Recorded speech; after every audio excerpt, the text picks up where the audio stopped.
'07 was a great vintage in Napa Valley. Oh, the press has written wonderful things about it. And at Stagecoach, it was a very good vintage. But I think there's been, I mean, this was a great vintage at Stagecoach as well, but I think there's been others just as good.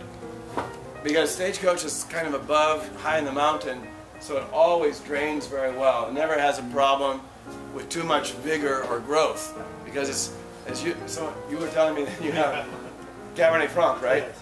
And then if it grows on certain soils, it just becomes vegetative. And on the valley floor, depending on where you're planted, if you're near the Napa River, for example, poof, you know, you got a big hairy vine and monster clusters.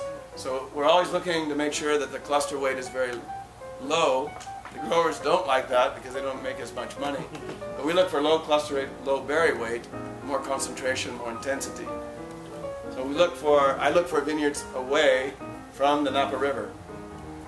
Either on either side of Highway 29 would be to the west of 29 or the east of Silverado Trail. Thank you. And Stagecoach just happens to fit that mold perfectly. Plus they're high, very poor soils, a lot of power, a lot of concentration in the wine. And there you have it. Coach, Napa Valley Cab is made from 5 fruit sources in the Napa Valley. This is the 08. You've heard that the 08 at first was said to be not such a great vintage, but in fact turned out to be a very good vintage. Be careful, with some caveat. The caveat is, remember that was the year of the fires. Right. And so depending on the location, some vineyards got toasted, and I don't mean actually burnt. They weren't in the fire, but they were in the smoke stream. And the grapevine is quite interesting. It has a little thing like all living green things that have leaves, have stomata. And the smoke enters the stomata and is then deposited in the sink, which is the berry.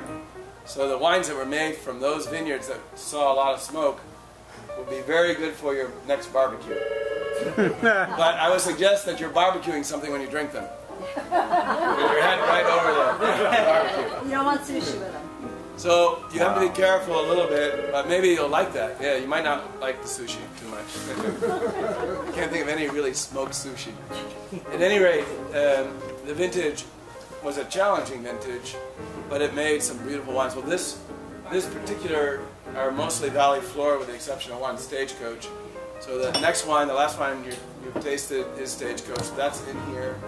Tocolon is in here. Dr. Crane, some of you have bought that today, which is in St. Helena, and also a new one you'll be hearing more and more about called Las Piedras.